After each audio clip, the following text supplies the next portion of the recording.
Welcome to the Explainer, everyone. Today, we're jumping right into that massive Pokemon Pokopia software announcement for August 5th.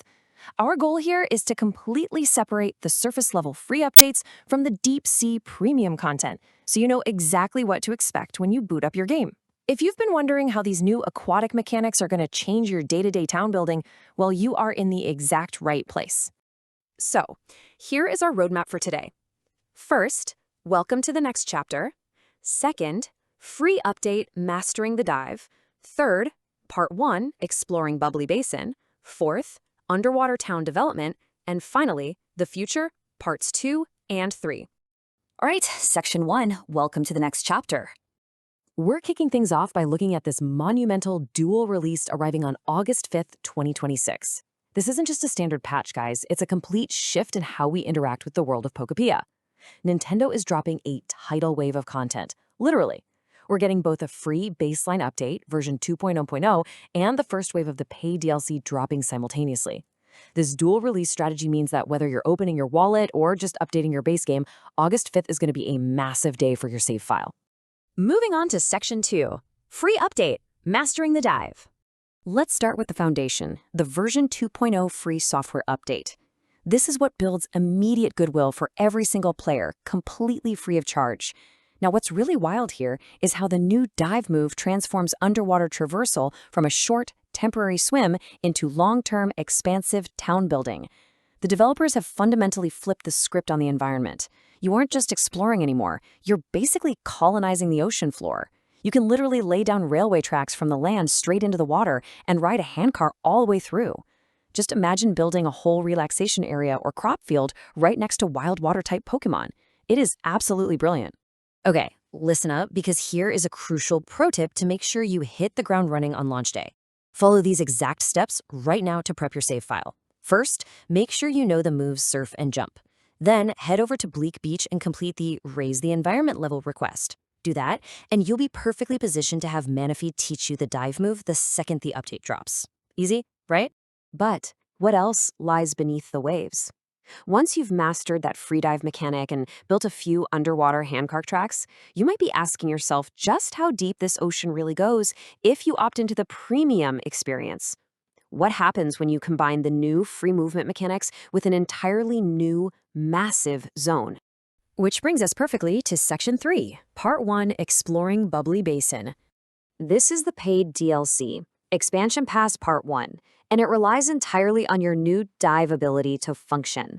This is where the game truly opens up. If you grab the pass, you will arrive at a brand new underwater town called Bubbly Basin alongside Ditto. Once you're there, you can develop the area little by little by fulfilling specific requests for the Pokemon you meet under the sea, starting with Poplio. It's that classic, super satisfying Pokopia gameplay loop you already love, but completely transplanted into a vibrant underwater ecosystem. And let me tell you, Bubbly Basin is absolutely packed to the gills with extra content. We're getting a rapid-fire list of additions here. Fresh cosmetic outfits, an additional Dream Island to explore, brand new Pokemon to befriend, new furniture items to decorate with, and a direct power-up for your surf move. Oh, and for all you culinary fans out there, they're introducing a brand new prepared food, smoothies. I mean, who doesn't want a smoothie underwater? Let's dive right into Section 4, Underwater Town Development. The real game changer here is how this new environment completely shakes up the cozy farming and town building mechanics we're used to. You aren't just farming on land anymore. You have to adapt to the sea. And this brilliantly illustrates the synergy of the new systems. Look at the contrast. For farming, watermelons are a brand new crop, but because they're underwater, they actually need air. So you'll need a water specialty Pokemon like Mudkip to cover the seedlings with bubbles so they can grow. On the flip side, for infrastructure, you'll need generate specialty Pokemon like Chinchou to power underwater devices. This means your streetlights and new bubble machines literally require specific Pokemon partnerships to keep the lights on and the town lively.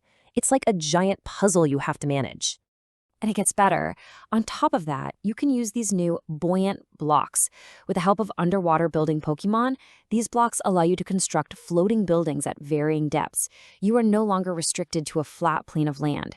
You're building towns three-dimensionally, layering your architecture in a way that's, well, literally only possible underwater. How cool is that? All right, on to our final stretch, Section 5, The Future, Parts 2 and 3.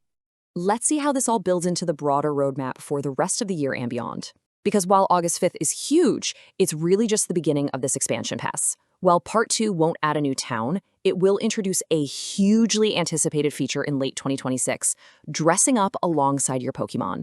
You'll be getting tons of new accessories to customize your look, along with additional furniture pieces, and even more Pokémon joining the roster. It's the perfect mid-cycle drop to keep your customization options feeling incredibly fresh and exciting. Looking even further over the horizon, Part 3 drops in 2027.